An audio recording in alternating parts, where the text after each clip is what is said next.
Muy bien, buenos días, buenas tardes, dependiendo de dónde nos estén escuchando. Vamos a dar inicio a esta nueva edición de Arbitration Live. El día de hoy tenemos un tema muy interesante, creo que atañe a todas las jurisdicciones que son activas en arbitraje internacional. Vamos a revisar un poco lo que ha sido llamado las anti-suit injunctions arbitrations, las acciones judiciales en general que pueden plantearse contra arbitrajes que se van a iniciar, que están en curso. Vamos a conocer un poco de qué es lo que está sucediendo en la jurisprudencia internacional. El día de hoy nos acompañan grandes practitioners del arbitraje en América Latina y Europa. Voy a dejar a Irene, nuestra moderadora, que los presente, pero yo quisiera presentarles antes a Irene. Irene Segarra Bayón es abogada peruana, con magíster en Derecho a los Negocios Internacionales por la London School of Economics.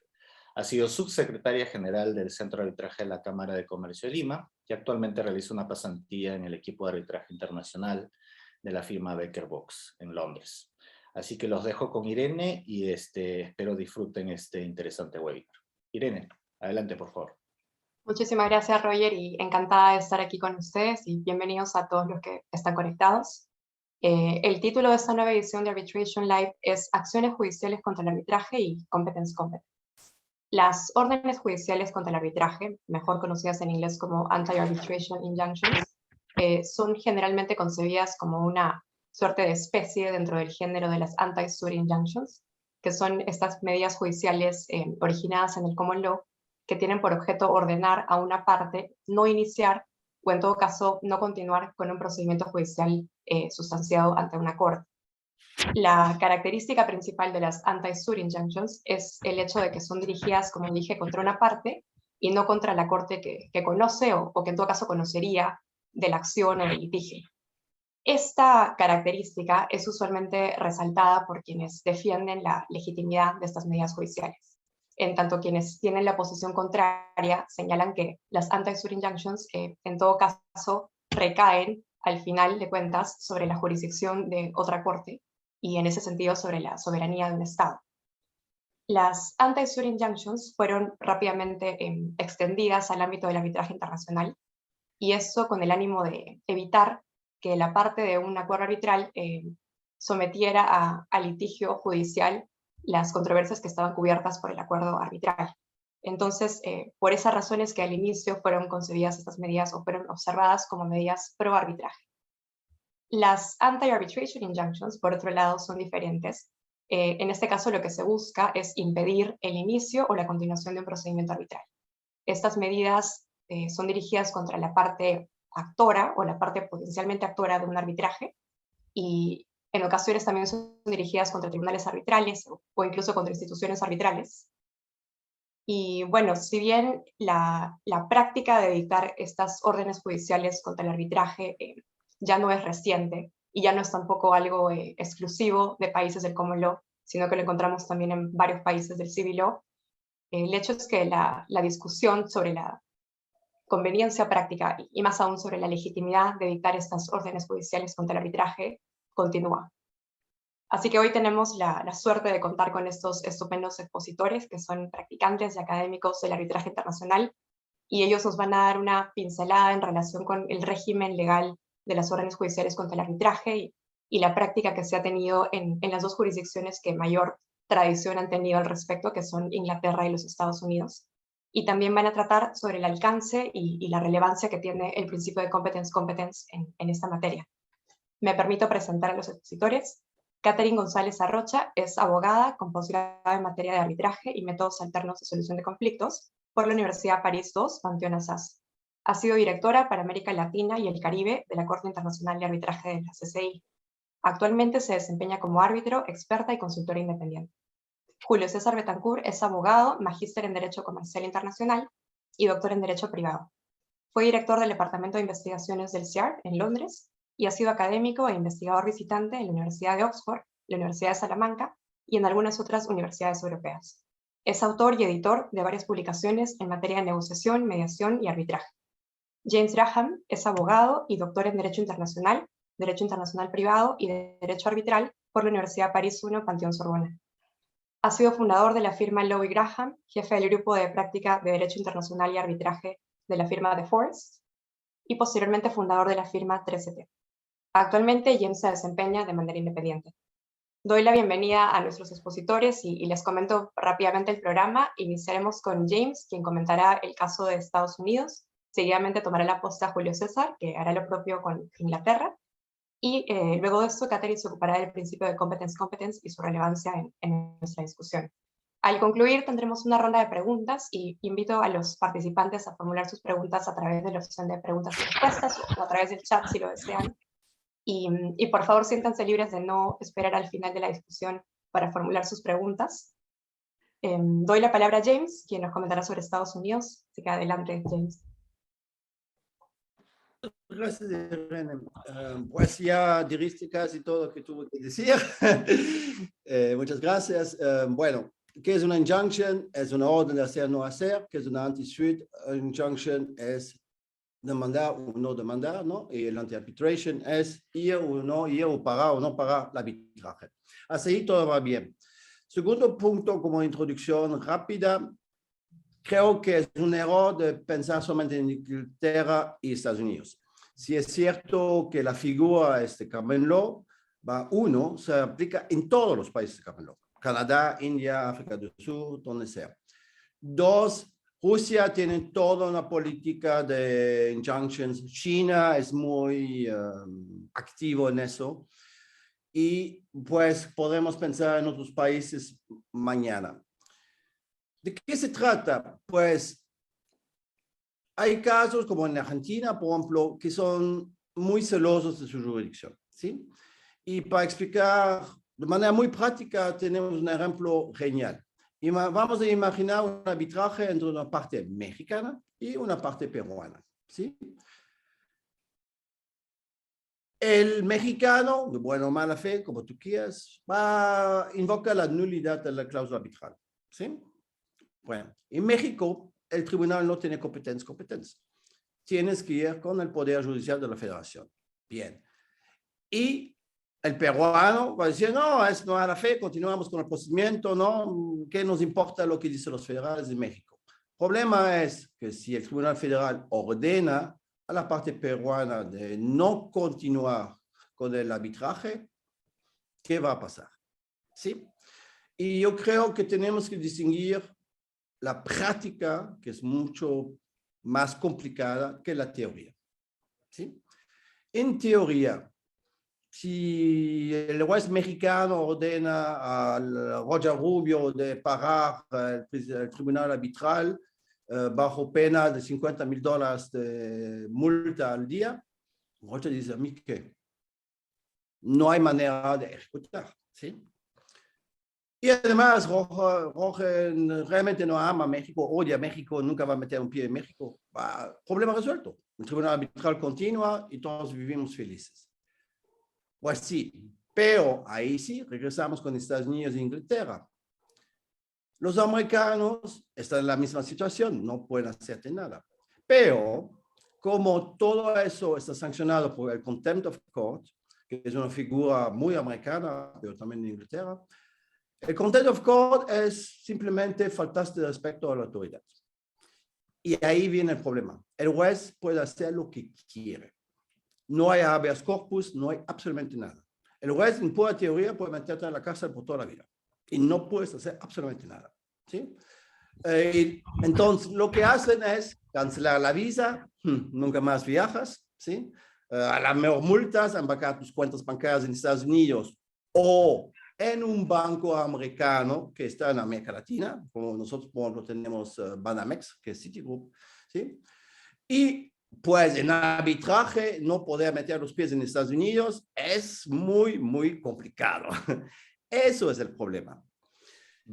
Cuando nuestro amigo Emmanuel Gallard, que desafortunadamente falleció, ¿no? Y muy joven, pero bueno, cuando él hace el laudo Salini, que todo el mundo conoce, en pocas palabras, un tribunal judicial ordena al tribunal arbitral de parar el arbitraje y el presidente del tribunal arbitral dice, tú no tienes nada que decirme. Yo soy un tribunal internacional y yo saco todo de la raíz de un supuesto orden arbitral. Bien, es la teoría, todos conocemos los comentarios o críticas que hay. Por mi parte, yo soy muy favorable a lo que dice Gaillard, salvo que yo lo hago aún más corte. Yo creo que no existe un orden arbitral, sino todo está en la cláusula arbitral. Pero bueno, es otro tema. Pero para regresar a nuestro tema, cuando Gaillard dice simplemente, a mí me da igual lo que tú ordenas, así, pero en práctica, si te cancelan la visa, te embargan cuentas, véase, peor de los casos, no un arresto, ¿qué haces? ¿Me explico? Eso es algo que tenemos que tomar en cuenta, no obstante toda la teoría y todo lo que puede argumentar. ¿Sí? Los anti-dispute o anti-arbitration injunctions es un hecho, tenemos que vivir con ellos. ¿Sí? Y en práctica, yo digo, piénsalo 2 veces antes de no querer obedecer. ¿Sí? Es mucho riesgo. Y como siempre, soy directo y brutal y poco diplomático, pero no se olviden, el cliente no te paga todos esos problemas. Yo tuve una vez pero en litigio, fuimos condenados a $6,500 al día. La operación tomó 3 años, y además del monto, ¿no? Tuve que pagar abogado, etcétera, meter fianza, me explico, eso nadie te paga. Es una realidad, te metes realmente en problemas. Si el orden judicial como en Salini viene de un país lejos, en ese caso fue Etiopía, ¿no? Bueno, ahí podremos platicar. Pero si son ingleses, americanos o la Unión Europea, pues a pensar 2 veces. Y el segundo punto que quise mencionar para ya no quitar tanto tiempo fue justamente si un tribunal arbitral puede hacer lo mismo, en sentido inverso. Por ejemplo, una de las partes saca una orden de pagar el arbitraje y la otra parte pide al tribunal de dar una orden de continuar con el arbitraje. ¿Sí? ¿El tribunal arbitral puede hacer eso o no? La respuesta común es sí. Pero como siempre, no es tan sencillo. Yo creo que hay una faceta positiva y una faceta negativa en el poder del árbitro. Positivamente, él puede ordenar que, por ejemplo, el arbitraje continúa. Tenemos mucha jurisprudencia, si vamos al ICSID, al CIADI, el más famoso es el de Holiday Inn, ¿no? Holiday Inn contra Marruecos en 72, creo, si tengo buena memoria, algo así. Desde entonces, todos los tribunales normalmente reconocen que tiene ese poder. Problema resuelto. Pero ahorita viene la faceta negativa. Un tribunal arbitral, en mi opinión, no puede ordenar que dejas o que no vayas al Poder Judicial. Por una sola razón, se llama derechos humanos. Tienes un derecho humano a la justicia estatal. Ese derecho humano nadie puede negártelo. ¿Sí? Que tú metes una demanda, lo que sea, te la desechan, es otra cosa, porque ya tuviste acceso a la justicia, ¿sí? Pero decir, tú, Irene, no tienes el derecho de meter un pie en un tribunal peruano, bueno, estás violando el artículo no sé cuál de su constitución que dice que tiene el derecho a la impartición de la justicia. Entonces, en mi opinión, el tribunal arbitral puede solamente afirmar su jurisdicción de manera positiva, ¿sí? Pero no puede ordenar o prohibir a las partes de ir a un tribunal judicial. Puede sacar consecuencias, eso sí. ¿Sí? Si una parte de mala fe va a la justicia estatal y obtiene una orden de pagar el arbitraje y que de una u otra manera el tribunal arbitral continúa y el tribunal arbitral considera que fue solamente una mano obra para ganar tiempo o lo que sea, ¿sí? Va según los reglamentos, puede ser, ¿sí? Pero más allá de eso, creo que el tribunal no puede ir. Y con eso quiero ya concluir porque me interesan mucho más las preguntas que son más interesantes que lo que yo tengo que decir. Y con eso regreso la palabra a Irene. Muchas gracias.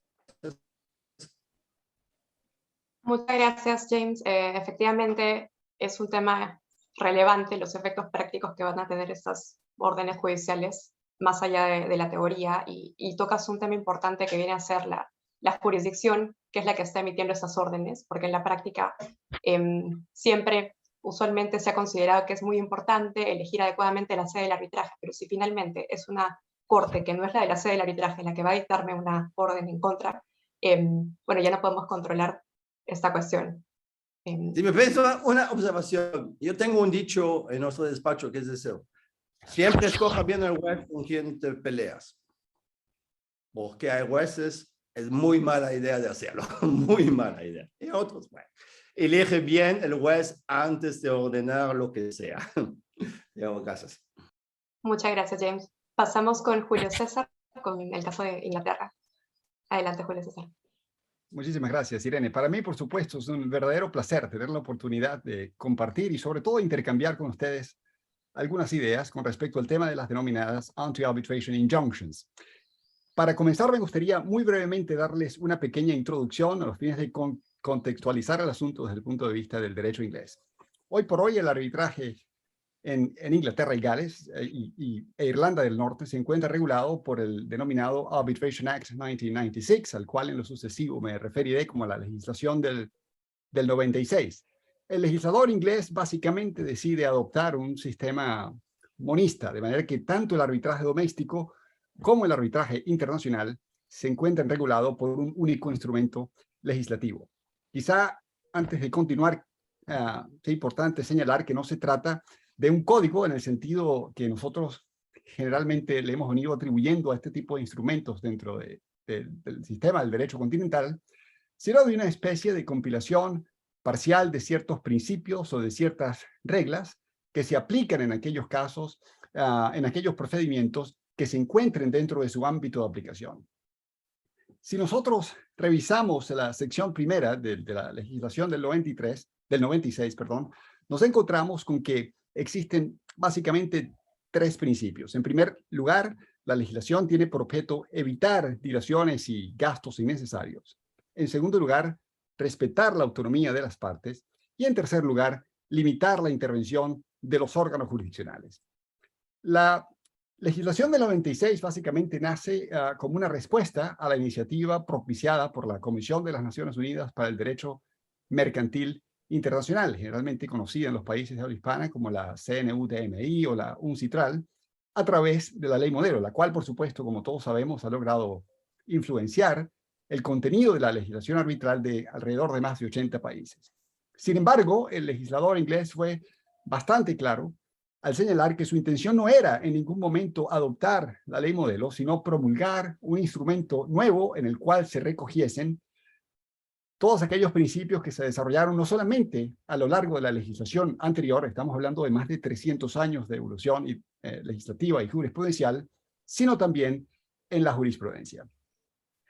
Si ustedes tienen la oportunidad, la legislación del 96 de hecho ha sido traducida al español y lamentablemente no la tengo conmigo a la mano.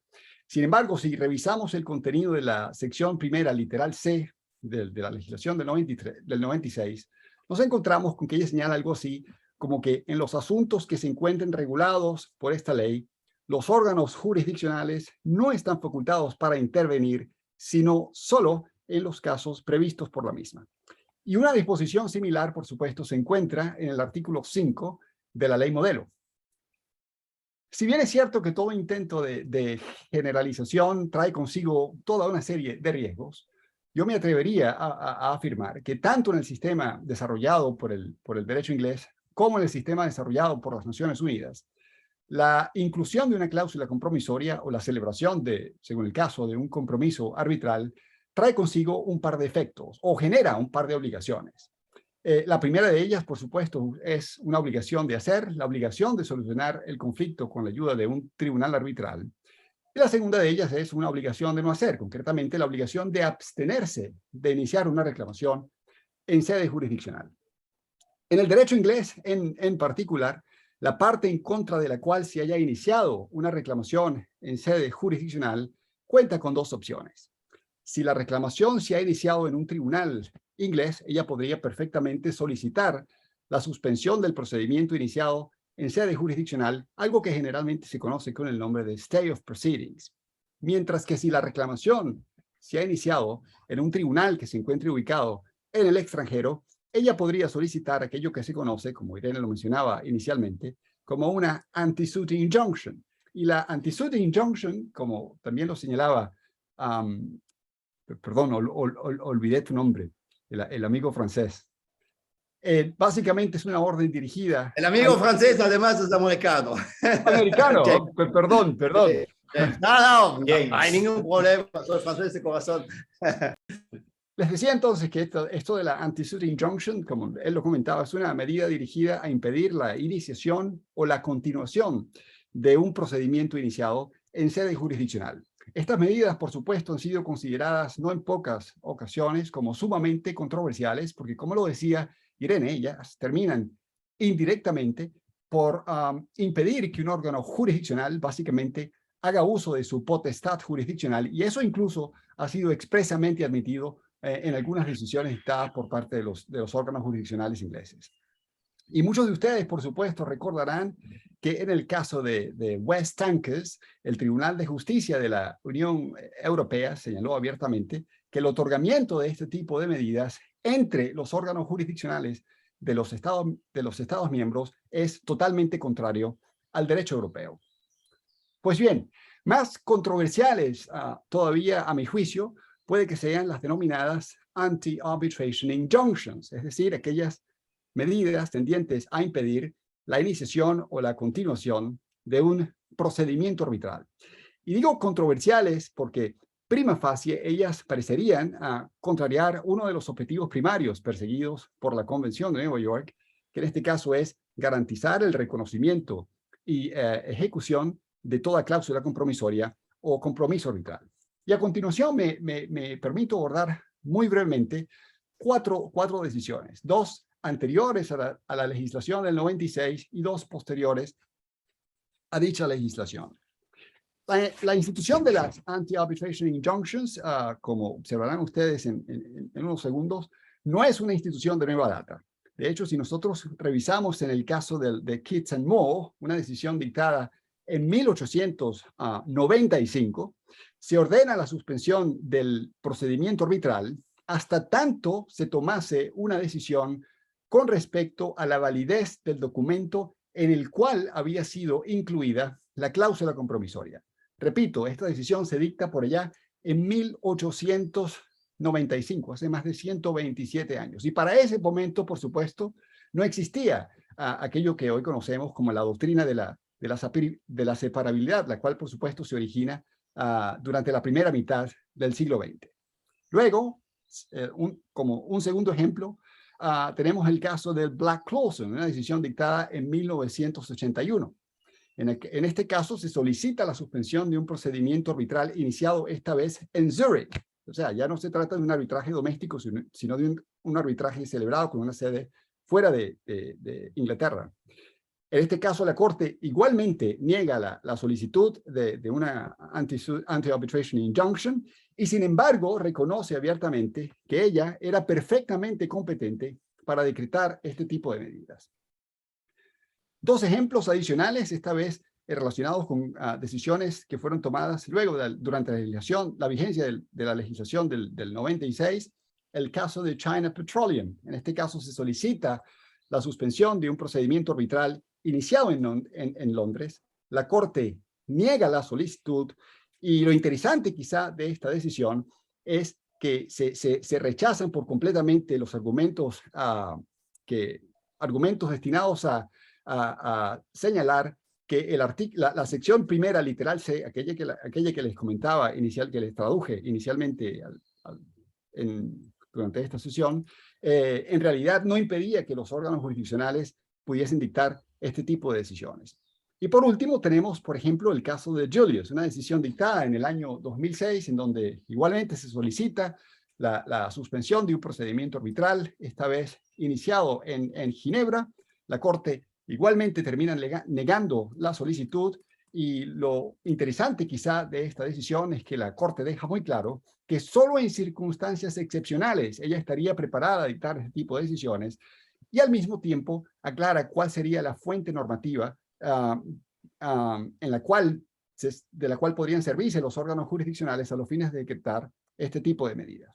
De manera que hoy por hoy queda claro que, si bien es cierto que anteriormente la fuente de su autoridad era el common law, hoy en día la fuente de su autoridad es una sección, la sección 37 de una legislación del año 81. Me refiero concretamente a la sección 37 del Senior Courts Act de 1981, la cual, por supuesto, tiene por objeto regular toda clase de injunctions.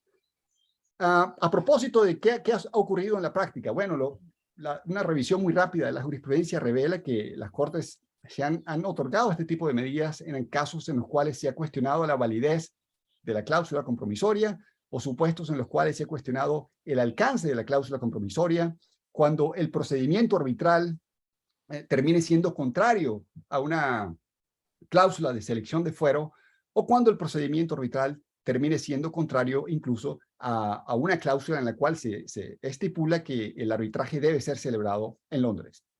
De manera que, resumiendo el panorama actual de esa institución, no queda duda que los órganos jurisdiccionales ingleses han afirmado que están perfectamente facultados para decretar anti-arbitration injunctions, pero también queda claro que ellos solo decretarían este tipo de medidas en casos muy excepcionales, y también que cuando se trate de un procedimiento arbitral iniciado en el extranjero, los órganos jurisdiccionales ingleses han señalado igualmente que el asunto por lo general debería dejarse en manos de los órganos jurisdiccionales de la sede. Sin embargo, no se descarta la posibilidad de que los órganos jurisdiccionales terminen decretando este tipo de medidas, incluso en aquellos casos en los cuales la sede no se encuentra ubicada en Inglaterra, Gales o Irlanda del Norte. Muchísimas gracias. Muchas gracias, Julio César. Me parece interesante la mención que haces al artículo 5 de la ley modelo sobre la no interferencia de los órganos judiciales y cómo existe este texto de manera muy similar en la ley inglesa del 96, pero a la vez, si realmente leemos todas las secciones de la ley inglesa, como bien dices, no es el mismo espíritu que la ley modelo, y la prueba de esto es el Stay of Court Proceedings, que permite que, digamos, se ha interpretado, las cortes inglesas han interpretado, como bien dices, que una corte inglesa puede revisar la existencia y la validez del acuerdo arbitral, y por tanto no sería la misma esencia del competence probablemente de la ley modelo. Muchas gracias por esto. Pasamos entonces con Catherine, que nos va a comentar sobre el competence. Adelante, Catherine. Muchas gracias, muy buenos días a todos, gracias por acompañarnos, gracias por la invitación. También para mí es un gran placer compartir este tiempo con todos ustedes, con los panelistas. Y bueno, les voy a hablar de un tema que es un tema que me apasiona en realidad, y me apasiona por varias razones, y les quería contar una anécdota personal primero. Y es que la primera vez que me tocó hablar sobre algún tema de arbitraje fue sobre este tema. Curiosamente estaba yo muy joven y era una conferencia en París, cuando vivía yo en Francia. Imagínense que, bueno, ya trabajaba en la CCI y me toca hablar del principio competence, y la sede del evento era en la corte en París. Y se imaginan yo aterrada, una panameña que iba a hablar de este tema que nace en Francia. Y bueno, por eso de allí pues estudié mucho sobre el tema, me apasionó muchísimo, y les cuento esta anécdota sobre todo porque si ustedes comienzan a analizar el tema, a leer en la doctrina en general, van a ver siempre que nos dice que no solo es un principio fundamental y uno de los pilares del arbitraje internacional y doméstico, sino que a la vez sigue siendo uno de los temas más controvertidos. Y es verdad, y cuando yo empecé mi conferencia en ese momento, empecé diciendo eso, y hoy en día cuando voy a ver no ha cambiado el tema. ¿Por qué? Porque pues, es decir, el aspecto controversial de eso, y lo veremos en su relación justamente como lo estamos viendo hoy con los anti-suit injunctions, ¿no? ¿Por qué? Y nos lo dijeron nuestros dos expositores que escuchamos ahora, en el sentido de que el vínculo está precisamente en el aspecto negativo del principio competence. Pero antes de hablarles de esto, voy a pues, presentarles de manera general de qué se tratan estos dos aspectos, estos dos conceptos que abarca el principio competence.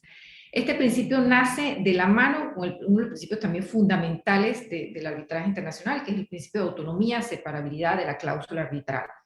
Uno no pudiese existir sin el otro, se dicen porque pues entran en una coyuntura en la que pues, es necesario que se pueda decidir en un caso, por ejemplo, en el que la cláusula no es válida, que pueda existir una decisión sobre si la cláusula es independiente del contrato y la cláusula es inválida, pues debe existir una decisión que se emita al respecto, declarando la incompetencia del tribunal o no en ese caso, ¿no? Entonces, existen los dos a la mano, ¿no? De la mano uno del otro. Y ese principio implica entonces dos concepciones, abarca dos concepciones que son ese aspecto positivo y ese aspecto negativo, que son los efectos mismos del acuerdo arbitral, ¿no? El aspecto positivo o concepto positivo es esa obligación que tienen las partes de remitirse al arbitraje, ¿no? Y en cuanto a ese aspecto que abarca el principio competence, no hay duda de que está cubierto por prácticamente la mayoría de las legislaciones, casi todas las legislaciones en el mundo lo contemplan, y pues que hay un respeto hacia el mismo, ¿no? No hay duda, digamos, en cuanto a la interpretación de ese aspecto del principio competence.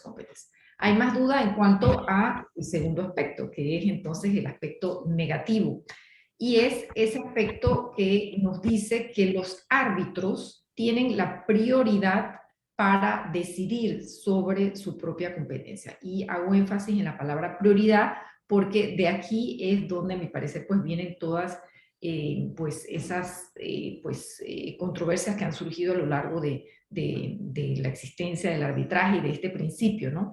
¿Por qué? Porque sería malentender el principio competence si entendemos que los árbitros tienen la potestad exclusiva de decidir sobre su propia competencia, ¿no?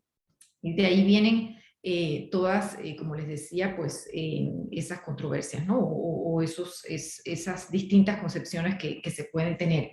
¿Y de dónde surgen también en cuanto a la historia? La misma terminología, competence, que la vemos mucho escrita en K, con la K en vez de la C, proviene del alemán. Y en esa concepción alemana se entendía que la competencia era la competencia exclusiva del tribunal arbitral.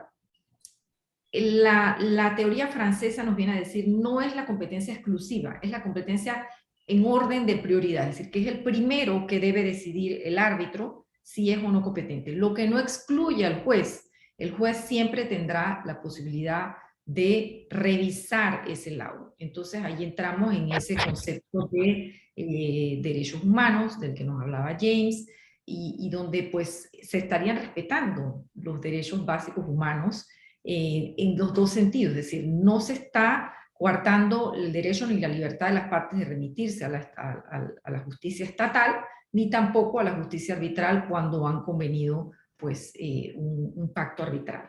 Entonces, de eso se trata ese efecto negativo de cómo lo defiende la doctrina francesa y cómo lo defiendo yo misma también, que creo en esa doctrina, y que está recogido, como les decía, en algunas legislaciones, no en todas. La legislación francesa, por supuesto, lo recoge.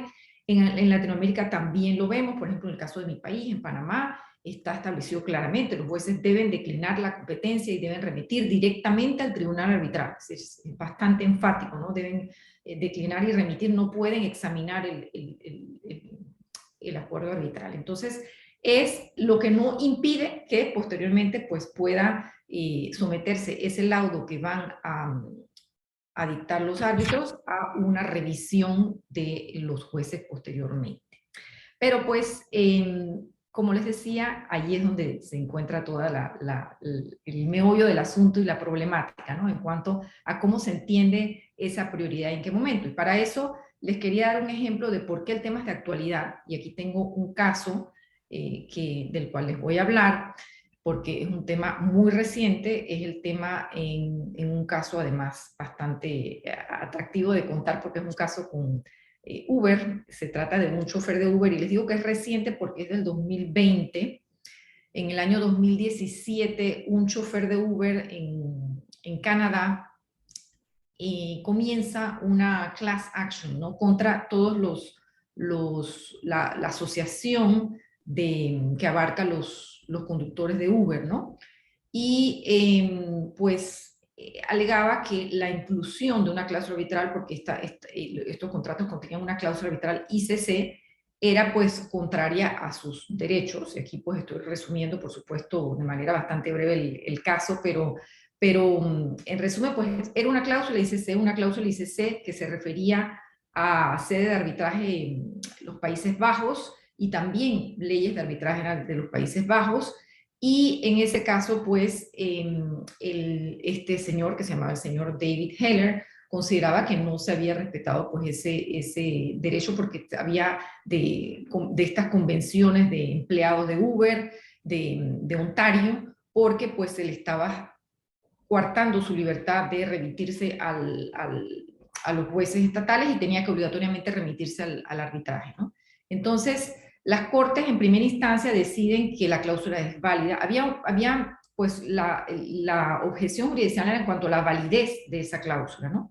Y las cortes en primera instancia deciden que es válida la cláusula, pero luego la Corte de Apelación de Ontario decide que no es válida y revierte esta decisión, declarando que en este caso en específico sobre la validez o invalidez de la cláusula arbitral, pues el principio de competence no se aplicaba. Entonces, por supuesto que esto trae mucho de qué hablar, sobre todo porque ya habían decisiones precedentes en Canadá que establecían lo contrario, ¿no? Una de ellas era la decisión en el caso Dell Computer contra Unión de Consumidores, donde decía que debería referirse en primera instancia al tribunal arbitral para este tipo de objeciones jurisdiccionales en cuanto a la validez de la cláusula arbitral, ¿no?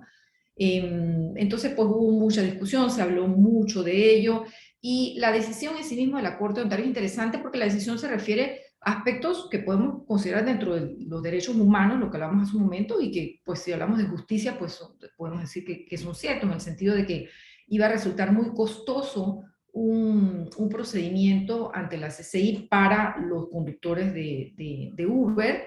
Se preveía una mediación previa al arbitraje, pero de todas formas resultaba costoso. Se calculaba la decisión que iba a resultar unos $14,500 y que no era pues comparativamente con las demandas que podía ser pues justo para los conductores de Uber. Entonces, ¿por qué les menciono esto? Porque en realidad la decisión puede parecer justa en ese sentido, pero este no es el problema acá. El problema es quién estaba decidiendo aquí, ¿no? Y quién estaba decidiendo en primera instancia. Estaba decidiendo el juez de Ontario, no el tribunal arbitral, ¿no? Entonces, por eso pues que se viene a cuestionar pues toda la aplicación de este efecto negativo del principio competence en Canadá, y que la decisión es muy reciente. Les doy como ejemplo esa decisión. Hay muchas otras positivas, por supuesto. Tengo otra reciente en Brasil, por ejemplo, en un caso bancario muy interesante, donde también era pues un grupo donde se traba un caso en bancarrota, y en ese caso, pues en el 2021 se decide y se reafirma el principio competence, y es un juez estatal el que lo reafirma. Entonces, así tenemos muchos casos positivos también, pero quería darles el ejemplo del caso en Canadá porque pues me parece muy interesante y resalta pues porque les digo que pues el tema todavía es de actualidad. Y con esto pues quedo para preguntas, por supuesto, si tienen, y para que sigamos con nuestros demás panelistas. Muchas gracias, Catherine. Has tocado un punto clave, me parece, en esta discusión, en el sentido de que no existe realmente armonización de lo que las distintas jurisdicciones consideran sobre el efecto negativo del competence.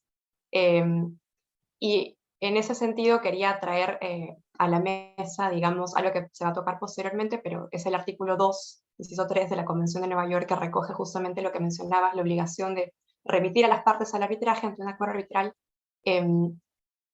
Comentabas el caso del derecho francés, que por ejemplo sí, la legislación francesa sí establece claramente la obligación de que las cortes remitan a las partes al arbitraje, salvo que encuentren que el acuerdo arbitral es manifiestamente nulo, ineficaz o inaplicable.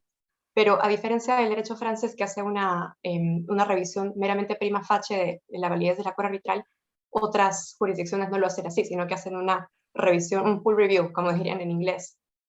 Quizás más adelante quieran referirse a esto los otros expositores, porque es uno de los grandes problemas en esta materia. Sí, adelante James, por favor.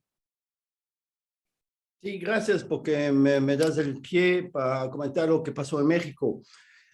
Mira, yo comparto la misma fe que Caterina en competencia, spoiler alert, ¿no? Pero si hacemos el paso lógico, ¿cómo un tribunal arbitral podría ser competente si no hay cláusula arbitral? ¿Sí? México dice, y eso hace muchos años, y yo creo que es un accidente, ojalá, pero veremos. México dice, pensamos, si se pelea la validez del acuerdo arbitral, pues es imposible que haya un tribunal arbitral.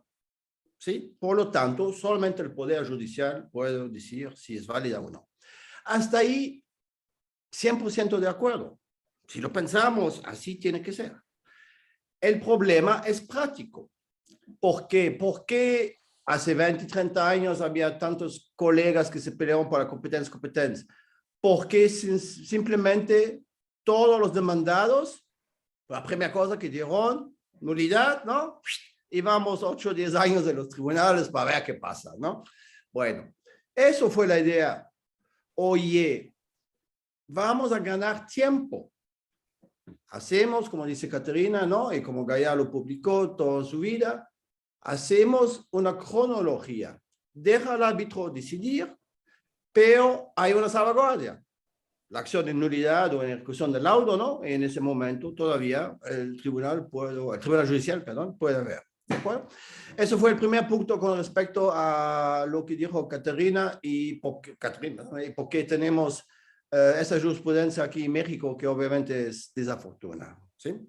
Y el segundo punto que quise rápidamente señalar con respecto a mi tema, que es el famoso caso de KBR, que es cuando tienes un ping-pong. Eso es la cereza sobre el pastel.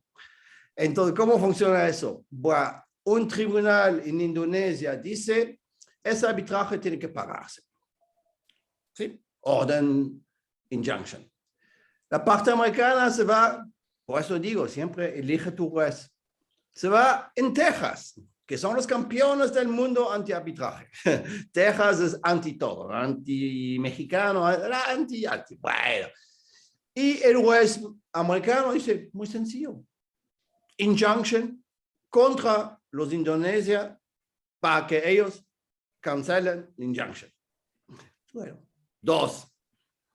Pues la parte de Indonesia se va con su juez y dice, mira lo que hacen en Texas, mira qué te dicen. Dice, no hay problema. Total, tengo el número. Total, el último injunction que salió fue de Indonesia, fue $500,000 al día. Ping pong, ping pong, ping pong, ping pong. Bueno, pobres partes o pobre tribunal arbitral que está en el medio. ¿Sí?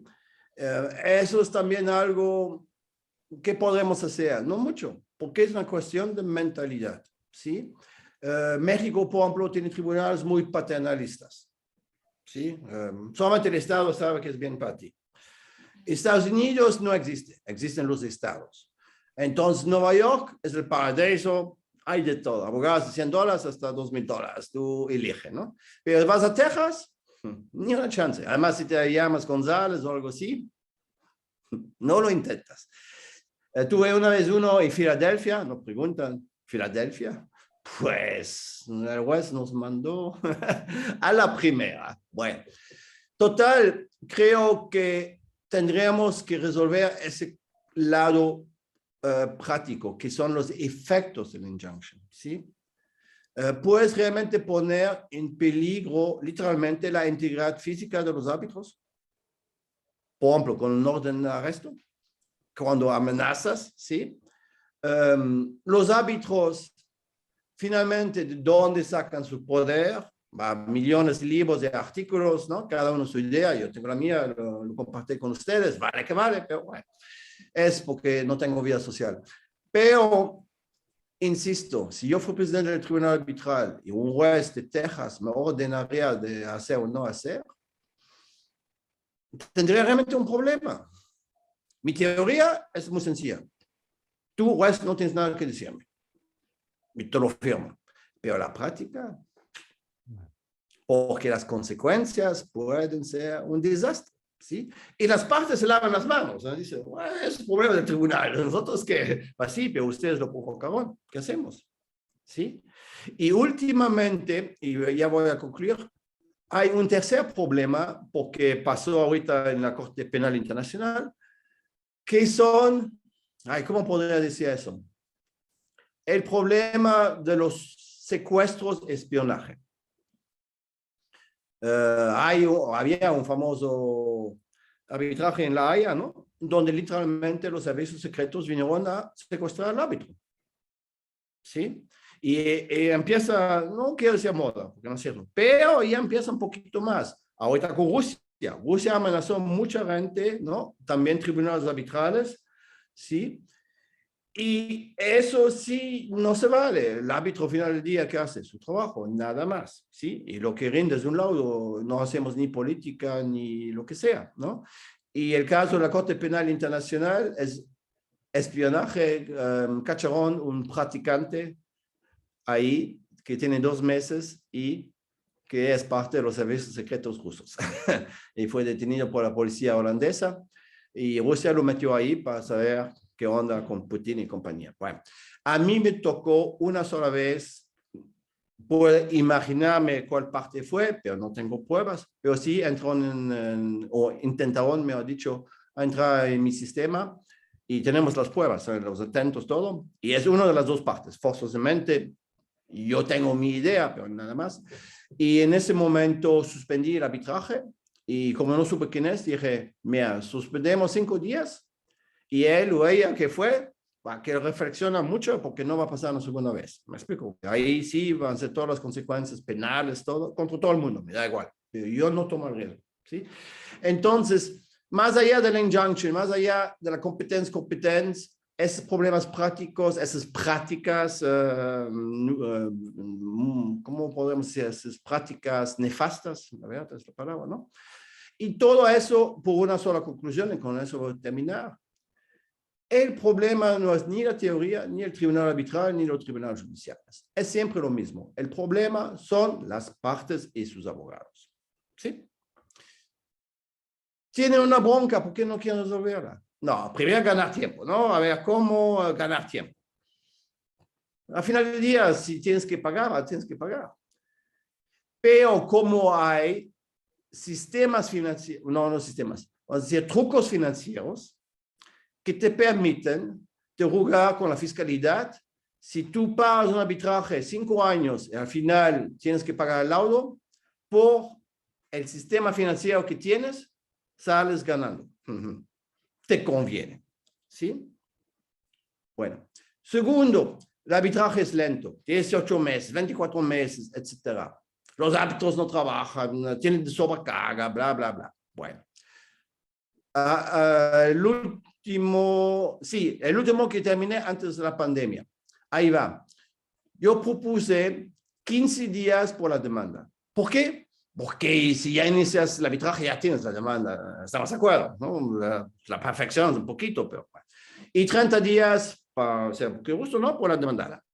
Y 15 días hábiles por réplica, dúplica. ¿Tú crees? La parte actora pidió 180 días. La demandada pidió 6 meses. Y por réplica, dúplica, 60 días hábiles. Bueno, dice Michi, ¿no? Y terminamos en, no me acuerdo, 30, 45 días, algo así, ¿no? Y 20 días de réplica, dúplica. Oye, no se vale. Claro, la bondad del arbitraje es que las partes pueden organizarlo como quieran, etc. Pero si fue un tribunal judicial, tampoco no empezarías a discutir los plazos, porque no hay discusión. Y los plazos judiciales son cortos. Yo tengo aquí, por ejemplo, una forma de apelación en materia familiar, son 24 horas. O estás o no estás, ¿sí? Y nada que discutir. Entonces el tribunal arbitral te propone algo de razonable. ¿Por qué tanto tiempo? Las respuestas son siempre las mismas. O sobrecarga, pues eso es problema tuyo, no mío, ¿sí? O 2, pues ganar tiempo.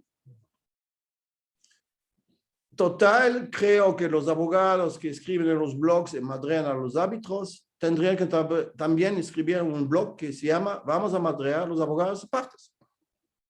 ¿Sí? Y yo veo en todas las discusiones siempre el tribunal arbitral, el tribunal judicial, pero nunca escucho las partes y más precisamente sus abogados, ¿no? Pero bueno, lo pongo sobre la mesa como reflexión. Gracias. Ya voy a callarme. Gracias, James. Tomando este tema que pones sobre la mesa en relación con la conducta de las partes y de sus abogados y las dilaciones y las tácticas que vemos todos los días en el arbitraje, una opinión que se escucha mucho es que en todo caso las órdenes judiciales contra el arbitraje, más allá de si hablamos de un arbitraje doméstico o un arbitraje internacional, que en todo caso el límite debería estar en que solamente deberían estar fundadas estas órdenes en cuestiones de jurisdicción del tribunal arbitral. Por ejemplo, si es que la Corte considera que no existe un acuerdo arbitral o que este no es válido o que no cubre el alcance de la controversia, pero no en cuestiones, por ejemplo, como las que han considerado las Cortes inglesas, digamos, si el arbitraje es vejatorio, es abusivo. ¿Qué consideras al respecto? Quizás sería adecuado que existan estos límites vinculados únicamente a la jurisdicción del tribunal. Yo diría, en el mundo perfecto, uno, no entiendo por qué las órdenes. Tan sencillo. Que el tribunal establece su jurisdicción o no, y después hay un laudo que explica por qué, cómo, ¿no? Y te vas con el juez judicial. Punto. ¿Por qué necesitas órdenes? El único argumento es, oye, ¿por qué vamos a hacer 3 años de arbitraje si ya sabemos que de todos modos no hay jurisdicción? Es un argumento que hace sentido. Sí, pero si el tribunal te hace un laudo en 6 meses, en 1 año, en 2 años, aún así es más rápido que tú con tu orden judicial y el ping-pong que empieza, ¿sí? Porque ahí hay apelaciones, hay amparos, hay muchas cosas, ¿sí? Si tomamos el caso de México, el tribunal arbitral sabe lo que hace. Si yo soy la parte mexicana, voy a decir, oye, espera el tribunal arbitral. Si tú dices que es válido, aquí dice, tú no tienes competencia. Bueno, si es obvio, el tribunal arbitral tampoco no es estúpido. ¿Me explico? Si es obvio, va a decir, no, es obvio que por el derecho mexicano que se aplica, bla, bla, bla, no tenemos jurisdicción, por favor, váyanse con los jueces. Punto. ¿Sí? Pero si quieres dar órdenes, el problema son las consecuencias de las órdenes. Aquí en México, por ejemplo, son 3 días de detención administrativa y multas, que no sé el número, ¿no? La verdad. Bueno, 3 días de detención, bueno, todavía puedes sobrevivir. Pero si, insisto, en Estados Unidos, un juez podría meterte 6 meses en la cárcel sin nada, contempt of court. ¿Sí? Eso es el gran peligro, esa facultad del juez. Y sé que toma mucho tiempo, pero es también muy importante entender cómo funcionan en Estados Unidos los jueces. En América Latina o Francia, lo que sea, ¿no? Tú vas al tribunal, metes papeles, hay plazos, hay un procedimiento, ¿sí? En Estados Unidos, tú puedes sacar a un juez a las 3 de la mañana de su casa, sin problema. Más vale que tengas una buena razón, obviamente, porque si no, nunca más trabajas. Pero, ¿qué quiero decir? Es que los jueces son casi dioses, casi. Y según los estados, tienen más o menos poder, ¿sí? Primer punto. Segundo punto, en Estados Unidos, muchos jueces no son abogados. Ni siquiera son licenciados en Derecho, porque son electos, ¿sí? Entonces, espérate en Texas, los jueces de primera instancia, pues toparte con todo. Bien. Eso, entonces, ¿cómo vas a explicar a un juez que no es abogado, competencia? ¿Me explico? Bien. Y finalmente, según cómo van las cosas, los americanos tienen el jurado. A partir de $25 tienes derecho al jurado, ¿no? El jurado son 10 personas, o 12, que la verdad no le importa competencia y todas esas cosas. Van a votar por el más guapo, el que mejor habla o lo que tú quieras. Ahí los americanos tienen sus trucos, ¿no? Bien. Lo que quiere decir es que la justicia americana funciona de otra manera que América Latina o Europa. Y empresas, tomamos una marca, por ejemplo, Chevron, para decir algo, aquí en Texas. Son, perdóname la expresión familiar, pero son chiflados por los jueces. Chiflados. Porque hay una tejana, ¿no? Una solidaridad tejana y protegen a sus empresas, ¿sí? Por eso, y con esto termino, elige bien el juez con quien te peleas. Y yo preferiría pelearme con un peruano que un tejano. La verdad, sí. Muchas gracias, James. Tengo una pregunta para Julio César y es si consideras que es relevante en esa discusión sobre la legitimidad de las anti-arbitration injunctions el hecho de que éstas sean dictadas por una corte de la sede del arbitraje o por una corte que no pertenece a la sede del arbitraje. En principio, como lo señalaba, los órganos jurisdiccionales ingleses han sido muy claros. Ellos señalan que este tipo de medidas, por excelencia, son decretadas de manera muy excepcional. Pero el asunto se convierte en un asunto, en un tema mucho más excepcional cuando se trata de un arbitraje que no tiene su sede en Londres. De manera que la posición ha sido clara. Y de hecho hay quienes cuestionan, bueno, ¿y cuáles son las razones que justifican una u otra posición? ¿Y cuáles son, en definitiva, los estándares que rigen el dictamen de una anti-arbitration injunction cuando se trate de un procedimiento con sede en Londres y de un procedimiento fuera de Londres?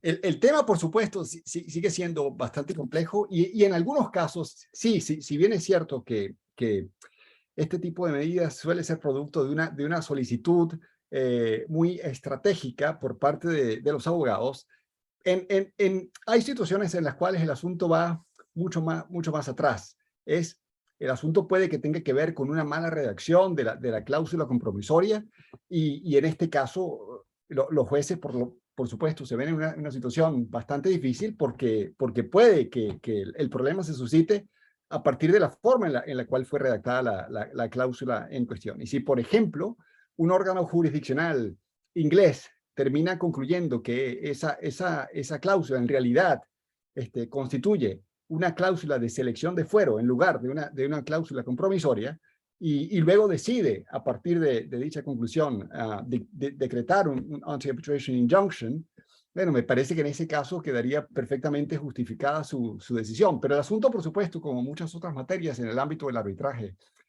internacional, presenta cuestiones que podrían llegar a ser bastante complejas. Yo, al igual que James, y ustedes saben, por supuesto, en mi libro, El contrato de arbitraje internacional, el nombre lo dice todo. Mi posición al examinar la figura del arbitraje en particular es predominantemente contractual.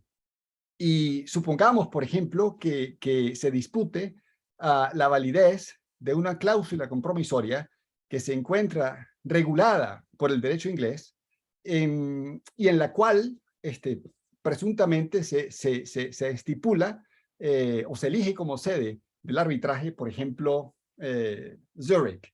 Bueno, a fin de cuentas, ¿quién tiene la potestad originaria para pronunciarse con respecto a la validez de un contrato o de una cláusula que se encuentre regulada por el derecho inglés?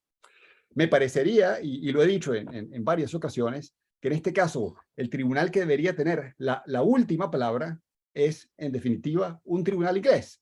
Y si aplicamos un ejercicio similar, si se trata de un contrato de arbitraje, de una cláusula compromisoria, perdón, regulada por el derecho peruano, en realidad poco importa cualquiera que fuera la sede, porque me parece que lo más lógico sería concluir que los órganos jurisdiccionales que se encuentran mejor facultados para dictar una decisión con respecto a la validez de esa cláusula sería en este caso un tribunal peruano. Y el símil, por supuesto, termina siendo aplicable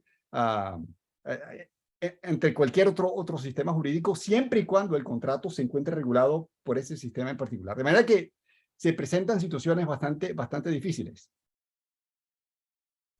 Muchas gracias, Julio César. Muy interesante el argumento, realmente. Me surge la duda en relación con la Convención de Nueva York y el rol que le otorga a las Cortes de la sede. Si es que podría potencialmente existir un conflicto en ese caso, dado que estas Cortes son las únicas en principio autorizadas a anular ese laudo. Si es que estarían siendo privadas de alguna manera de poder ejercer esta facultad. Sí, yo respondo exactamente como lo diría James. Perdón, James, si estoy diciendo algo que es incorrecto. Siempre y cuando se pueda constatar que verdaderamente existe un contrato de arbitraje internacional, yo no tengo ningún inconveniente en que siempre se diga sin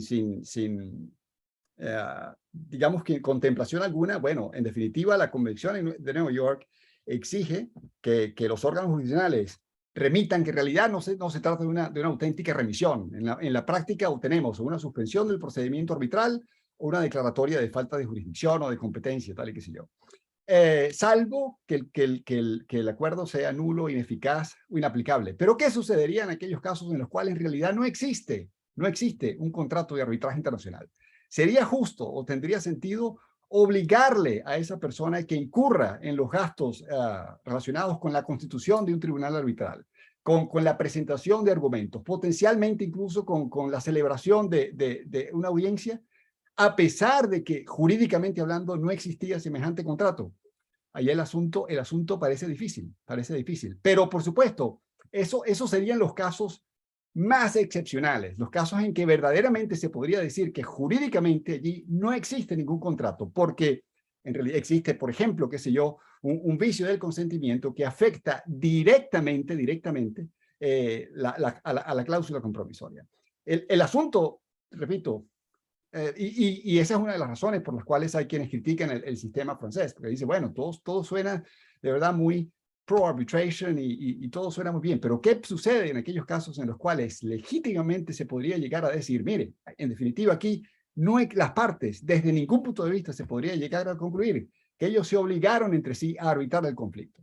Y se presentan asuntos, digamos, conflictos entre el derecho que tienen las partes a acudir ante los órganos jurisdiccionales, generalmente garantizado por la mayoría de las constituciones, y el derecho que tienen las partes a evitar la intervención de los órganos jurisdiccionales, una cuestión que es perfectamente legítima, porque en este caso, concretamente en el ámbito del derecho comercial internacional, en la mayoría de los casos estamos hablando de derechos 100% disponibles que son susceptibles de ser arbitrados. Pero el asunto, repito, sí, viene a ser bastante complejo cuando en realidad lo que se cuestiona es la validez de la cláusula compromisoria. Cuestión, Oye, por supuesto, que en la práctica muy pocas veces suele ser demostrado.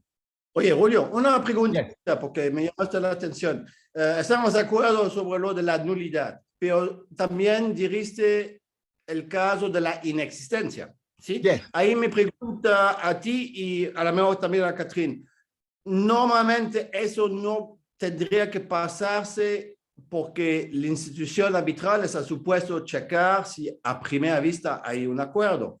¿No lo ves así tú, Julio? Y Sí, pareciera que Catherine, cuando se pudiera llegar a concluir que prima facie existe algo que en apariencia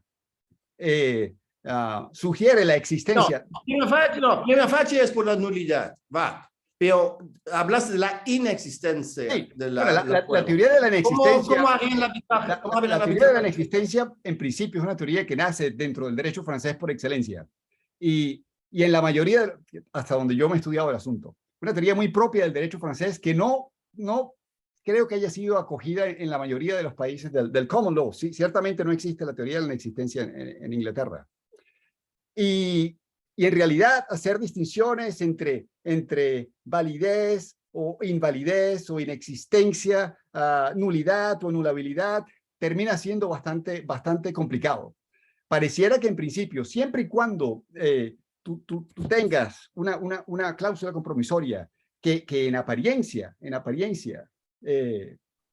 cumpla con esos requisitos que son necesarios como para que se pueda garantizar su efectividad, pareciera que en esos casos, sin lugar a dudas, el tribunal arbitral estaría facultado para pronunciarse con respecto a su competencia. No porque exista dicha cláusula, porque puede que el tribunal arbitral concluya que en realidad no existe semejante cláusula desde el punto de vista jurídico, sino porque la ley de la sede permite que sea el tribunal arbitral el que tome dicha decisión. De lo contrario, se podría concluir algo sumamente absurdo. Bueno, pero si el asunto del competence se deriva directamente de la cláusula compromisoria, ¿cómo es posible que el tribunal pueda dictar una decisión incluso en aquellos casos en los cuales éste concluye que no existía cláusula alguna? En realidad, esa facultad surge porque la ley de la sede del arbitraje le permite, en este caso al tribunal arbitral, a que se pronuncie con respecto a la validez de dicho contrato. Pero me parece que, y por excelencia, yo creo que esa es la regla, pero habrá casos excepcionales en los cuales sería difícil justificar que se le exija a una parte a participar en un procedimiento arbitral a pesar de no haberse obligado contractualmente a solucionar el conflicto en cuestión con la ayuda de un tribunal arbitral. No sé Muchas si gracias, Julio César. James. Sí, muchísimas gracias. Tengo una pregunta para Catherine y es, bueno, dictada una orden contra el arbitraje, ya sea en contra de una parte o en contra de un tribunal arbitral, o quizás quieras considerar ambos escenarios, ¿qué alternativas tiene un tribunal arbitral? James mencionaba el caso Salini.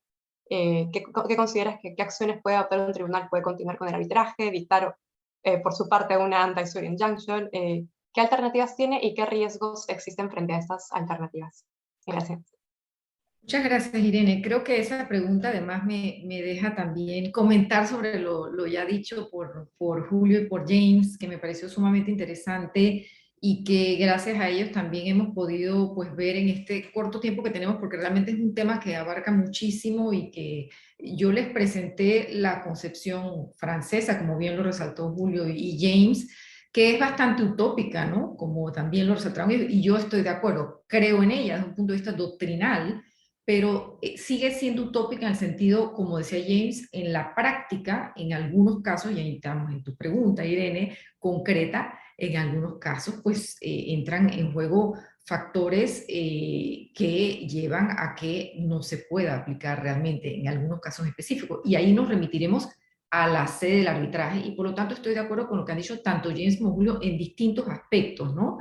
En cuanto, y estaba tomando notas para ver si podía cubrirlos todos, pero en cuanto a ese aspecto digamos, del aspecto práctico de la aplicación del principio y del aspecto doctrinario, porque yo creo que mi conclusión, y voy a empezar por la conclusión para terminar con eso, es que utópicamente si se aplicara, pues tenemos la solución, obviamente desde un punto de vista práctico, es decir, si logramos que esta aplicación sea uniforme de este principio en el cual yo creo, en ese efecto negativo, allí tendríamos la solución práctica también. El problema es que no existe uniformidad actualmente en las legislaciones ni en la aplicación de las legislaciones y por lo tanto, pues como no hay esa aplicación uniforme de ese concepto negativo o aspecto negativo del principio competence, entonces de allí que llegamos a todas estas complicaciones en un aspecto práctico, ¿no? Porque, nuevamente, desde un punto de vista utópico, si logramos que se acepte esa prioridad del tribunal arbitral en cuanto a decidir, y partimos de la base de que los árbitros tienen esa facultad como las tienen los jueces, jurisdiccional, de decidir sobre y ahí entro en el aspecto de existencia, validez o alcance de la cláusula arbitral, y estoy de acuerdo con Julio, esas concepciones son distintas en las distintas jurisdicciones, pero a fin de cuentas en la práctica abarcan lo mismo, que es la competencia del tribunal arbitral. Si se abarca dentro de la inexistencia, podemos hablar también, si realmente no estamos hablando de un acuerdo oral, por ejemplo, hablando de la posible inexistencia de un acuerdo arbitral, y ahí creo que voy hacia la pregunta de James, ¿no? ¿Qué pasa si realmente un juez, un árbitro ve, pero es que no hay cláusula, ¿no? ¿Qué debo hacer? Entonces, pero dependerá de la sede del arbitraje y de los argumentos de las partes, porque si existen argumentos en cuanto a la existencia oral de un acuerdo y bajo esa legislación si se permite y el concepto de un acuerdo escrito se extiende a la oralidad, por ejemplo, o al intercambio de comunicaciones hoy en día que sabemos electrónicas, entonces estamos entrando en todo ese análisis pues que a mi parecer le corresponde al árbitro en primer lugar con revisión del juez, pero que habría que entrar en ello. Es decir, no se puede descartar inmediatamente porque no hay una existencia, habría que ver cuáles son los argumentos de las partes. De allí que por eso yo creo en esa concepción francesa, porque creo que sí, pues se lograría, con esa prioridad, se lograría que el sistema completo funcione y hay un respeto entre unas y otras jurisdicciones.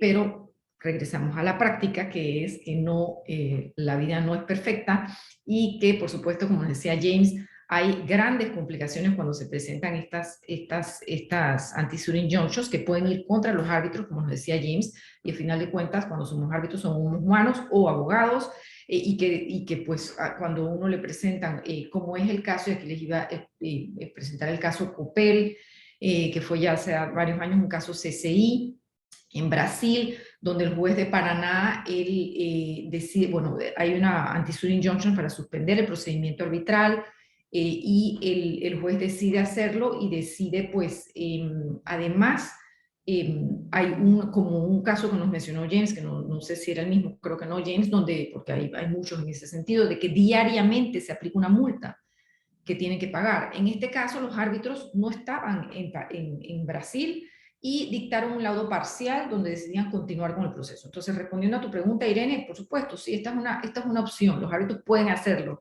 pero en la práctica, como nos decía James, bueno, pero ¿qué está en juego, no? ¿Y dónde estoy? ¿Lo puedo hacer? ¿No lo puedo hacer? ¿No? ¿Dónde están los árbitros? ¿Qué está en juego? ¿Cuáles son los riesgos? Todos son factores que se tendrán que tomar en cuenta, y que pues el principio puede ser muy bonito y utópicamente pues, pero en la práctica pues habrá que verlo si es posible o no aplicarlo. Por supuesto, si se puede hacer, se puede, ¿no? Y hay muchos casos CCI donde los tribunales han decidido continuar, como este caso Copel, como les digo, donde el tribunal arbitral, a pesar de esa multa que había diaria, que era alta, decide continuar y dice, nosotros tenemos competencia y continuamos hasta el final del caso y luego veremos qué va a suceder. Y hay muchos otros así. También les iba, y no sé si tengo tiempo, pero a mencionar otro caso, que es un caso, y para que veamos aquí las distintas concepciones nuevamente en distintas partes del mundo. En el 2009, el caso Allianz contra West Tankers, es un caso que involucra aquí al Tribunal de la Justicia de la Unión Europea, donde se analiza en ese caso la relación entre el Poder Judicial y las anti-suit injunctions. Y en ese caso, este Tribunal de Justicia de la Unión Europea decide y concluye allí que son incompatibles estas medidas en anti-suit injunctions, son contrarias al principio mismo de ese, como dice, de confianza recíproca entre los Estados miembros, entre los Estados europeos. Porque en ese caso, bueno, les cuento muy brevemente también el caso, era un barco que había chocado contra un muelle en Sicilia y entonces se establece esta anti-suit injunction y había pues una multa allí también alta por pagar, pero hay esta decisión favorable. Entonces vemos que, como les decía yo, hay tanto casos positivos como casos negativos, pero en la práctica, al momento de decidir, habrá que ver cuál es la ley aplicable, dónde estamos, cuál es la sede del arbitraje y qué podemos hacer. Y ya para concluir, cómo también prever el problema. Y yo diría aquí, cuando estamos actuando como árbitros, pues sí hay acciones que se pueden tomar, y es desde el inicio del arbitraje. Y esto es algo que personalmente creo mucho y lo hago cuando actúo como árbitro en esa primera conferencia, recordar a las partes, a pesar de que sean partes muy experimentadas en el manejo del arbitraje, recordarles cuál es la función del arbitraje, ¿no? Y por qué estamos aquí, tanto abogados como árbitros. ¿Qué se está buscando? ¿Qué se persigue? La finalidad, la rapidez, la eficacia. Y al mismo tiempo que les estamos recordando esto, algunos se quedan como que, bueno, pero esto, ¿por qué me están diciendo esto? Que yo, todo esto es mi día a día, porque se les olvida muchas veces. Y ahí entramos en lo que decía James, a las partes también. ¿Quién tiene la culpa, si queremos hablar de culpa, detrás de todas estas anti-suit injunctions? Los mismos actores. Entonces, si podemos tratar de prever el problema, los árbitros desde el inicio, recordar a las partes, llamar atención y decir, cause follow the event, el principio en inglés puede ser, ¿no? Que se puede ser aplicado en el caso de las costas judiciales, o bien, dependiendo, por supuesto, el pacto de las partes, ¿no? Pero decir, aquí estoy para llamarles la atención y decirles que esto se va a aplicar seriamente y que el árbitro va a tomarlo muy en cuenta, la actitud procesal que van a tener ustedes en el proceso, ¿no? Y hacerlo realmente. Y hay decisiones varias que condenan en ese sentido a las partes, cuando se considera que han actuado de mala fe ante la presentación de estas anti-suit injunctions. Entonces, prever el problema, actuar de manera rápida, yo creo que pueden ser medidas que se deben tomar en cuenta. Y por último, concluyendo con esa parte utópica en la que creo mucho, la educación, es decir, la educación, entrenamiento, árbitros, jueces, abogados, porque ahora son muchos más actuando y se va perdiendo lo que digo yo es esa esencia del sistema en sí mismo y que hay que recordarla siempre, ¿no? ¿Para qué estamos aquí? Para responder a los clientes qué quieren y por qué. Muchas gracias, Catherine. Quizás Julio César, James, quieren agregar algo más sobre lo señalado. James.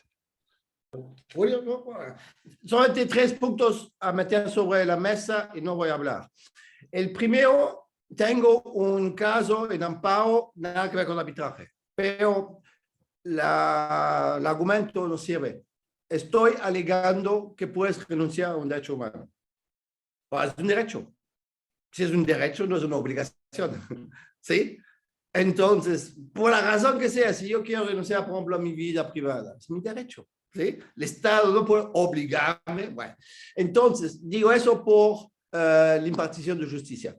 Si un tribunal arbitral podría prohibir, ¿no?, de ir a la justicia, y la respuesta fue no se puede porque derecho humano a la justicia. Pero ¿qué pasaría si la cláusula arbitral, las partes me dirían renunciamos a nuestro derecho humano? Lo pongo sobre la mesa, nada más. 2, especialmente la CCI. Oye, la CCI con el volumen que tiene, ¿por qué no sacarían un seguro de gastos legales para proteger a sus árbitros? Veas, el cobrarían un fee al árbitro si quieres, pero si tomamos los casos como Salini o Yukos, ¿cuál es la mentalidad? Son grandes despachos, ¿sí? Ellos pueden defenderse solo. Sí, pueden, pero les cuesta también, ¿sí? No es justo. Si una sola vez negocié como abogado con una parte que me pagan un seguro, mi contrato de servicios fue en 5 minutos, el seguro fue en 5 meses. Porque fue un litigio así y dije, voy a meterme en problemas. ¿Me explico? Y no es justo que yo pago por algo que no. Bueno, sobre la mesa. Y el último punto es para hacer buena amistad con Julio César. Sabes que los mejores amigos son los que primero se madrean, ¿no? Y después se aman. Sabes que el concepto del Estado sede ya no hace absolutamente ningún sentido. No digo nada más. Muchas gracias. Y con eso podremos la próxima vez pelear con Julio César sobre ese concepto que la verdad me parece histórico. Pero bueno, cada uno su opinión y es lo bonito de la cosa. Gracias. Gracias, James. Julio César, tienes la palabra.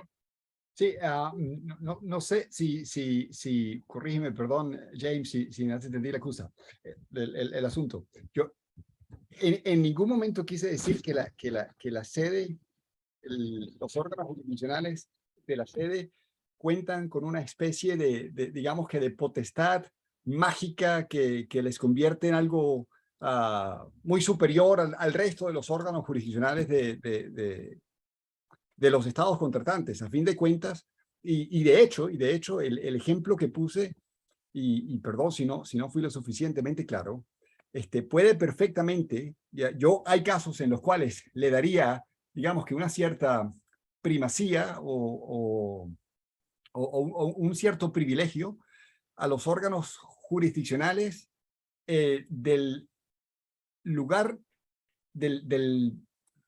¿cómo lo diría? Los órganos jurisdiccionales vinculados con el derecho aplicable al contrato de arbitraje internacional.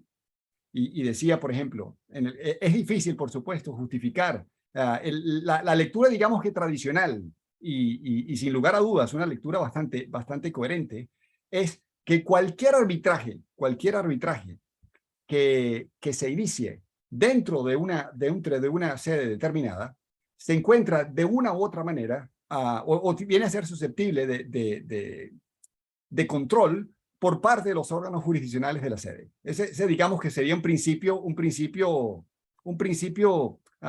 tradicional. Es todo arbitraje, no se dice todo arbitraje legítimo o ilegítimo, no, todo arbitraje, y lo dicen generalmente, expresamente, que se realice en Londres en particular, salvo disposición en contrario, se encuentra regulado por la legislación del 96. Y lo mismo, sin lugar a dudas, estoy seguro, ocurre en el caso de Perú, en el caso de Costa Rica, en el caso de Colombia. Creo que sería perfectamente posible hacer esa generalización. Pero hay derechos, y esto lo he dicho yo en varias ocasiones, que se derivan no del lugar de la sede del arbitraje, sino del contrato, del derecho aplicable a la cláusula compromisoria o al compromiso arbitral. Y se me ocurre, por ejemplo, un ejercicio, digamos, que intelectual. Bueno, ¿y cuáles son, digamos, que las consecuencias? ¿Qué le decimos nosotros al cliente después de haber sido víctima, si se quiere, de un anti-arbitration injunction? ¿Qué le decimos? Bueno, tenemos un anti-arbitration injunction. En definitiva, no podemos continuar con el procedimiento arbitral, sino que tenemos que terminar litigando el asunto potencialmente en un tribunal extranjero. Bueno, ¿y qué pasa? ¿Eso constituye o no constituye una violación de la cláusula compromisoria? Y de ser así, por ejemplo, en este caso, supongamos que un tribunal inglés, el procedimiento arbitral tenía su sede, qué sé yo, fuera de Inglaterra. Y el tribunal decide de esa sede que, de acuerdo con lo que señala el derecho inglés, esa cláusula no es válida. Pero un tribunal inglés decide, no, mire, en definitiva, de acuerdo con el derecho inglés, aquí estamos en presencia de una cláusula que es perfectamente válida. ¿Qué sucedería entonces en aquellos casos en los cuales, por ejemplo, se impide la iniciación de un procedimiento arbitral por lo que respecta al derecho que tenía esa parte a arbitrar el conflicto? Bueno, podríamos nosotros potencialmente, y esto lo hago, digamos, en un ejercicio intelectual, pero que podría tener una importancia práctica. Bueno, podríamos nosotros potencialmente instaurar una indemnización por concepto de daños en contra de la parte que obtuvo esa anti-arbitration injunction por haber perdido la oportunidad, la noción de la pérdida de la oportunidad que existe tanto en el sistema del derecho continental como en los países del common law, la pérdida de la oportunidad de haber arbitrado el conflicto. Un asunto que perfectamente, jurídicamente es sostenible. Yo no lo he visto, pero, y de hecho les confieso que en estos días se me ocurrió y creo que sería un tema interesante. Bueno, ¿y qué pasa? No, tengo una anti-arbitration injunction. Me vi no puedo continuar porque lo que tú dices, James, bueno, porque el tribunal arbitral o los miembros del tribunal arbitral puede que estén en riesgo si deciden continuar con el procedimiento arbitral. Pero bueno, entonces, ¿qué pasa desde el punto de vista de la parte que quería efectivamente o que tenía el derecho a arbitrar ese conflicto? ¿Podría entonces yo instaurar una indemnización por concepto de daños? Porque es un quebrantamiento del contrato de arbitraje internacional. Entonces, a mí me parece que hay casos en los cuales hay derechos que se derivan directamente de la sede del arbitraje y otros derechos que se derivan directamente del derecho aplicable a la cláusula compromisoria, el compromiso arbitral. Total, tenemos que hacer una cena muy, muy larga. No, el tema, sin lugar a dudas, es bastante complejo. Posiblemente uno de los asuntos más complejos dentro del ámbito del arbitraje comercial internacional. Afortunadamente, en la práctica, son muy pocos los casos en los cuales, en el caso del derecho inglés, se decretan ese tipo de medidas. Pero el hecho de que los tribunales, los órganos judiciales ingleses hayan admitido que existe dicha posibilidad, ya de por sí, termina siendo un asunto bastante polémico. Muchísimas gracias, Julio César, y gracias, Catherine y James, por los comentarios que han tenido. Debemos ya concluir. Voy a intentar, a pesar de que nos han nutrido de varias ideas y varios comentarios, voy a intentar recapitular algunas de las ideas centrales. Bueno, nos queda claro que el competence no es un principio que se ha concebido de la misma manera en todas las jurisdicciones, no es uniforme, en particular en lo que corresponde al efecto negativo del acuerdo arbitral. Catherine nos comentaba cómo es el caso francés, donde se origina, pero James ya desde el inicio nos había mencionado lo que ocurre en México. Evidentemente eso es parte del problema de la materia que estamos comentando. Mencionaba Julio César que hay casos excepcionales en que podría ser que, por ejemplo, evidentemente no existe un acuerdo arbitral y que tal vez en esos casos podría ser justificado que una corte emita una orden contra el arbitraje. estos casos son los menores, y también comentaban que lo ideal es que en principio el tribunal arbitral sea quien pueda determinar si es competente o no en un inicio, y por eso es que las cortes deberían ser cautelosas.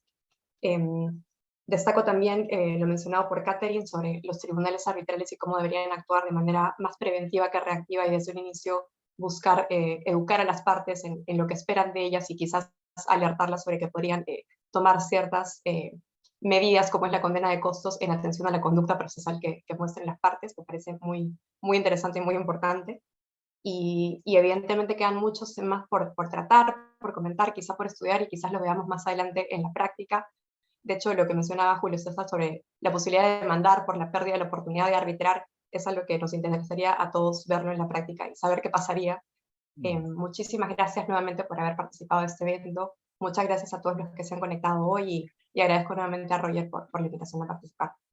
Muchas gracias. Gracias Irene, gracias a todos nuestros panelistas, y invitamos a todos los participantes a que puedan recomendar la publicación. Vamos a publicarlo en breve para que todos puedan escuchar y volver a repasar estos temas tan interesantes.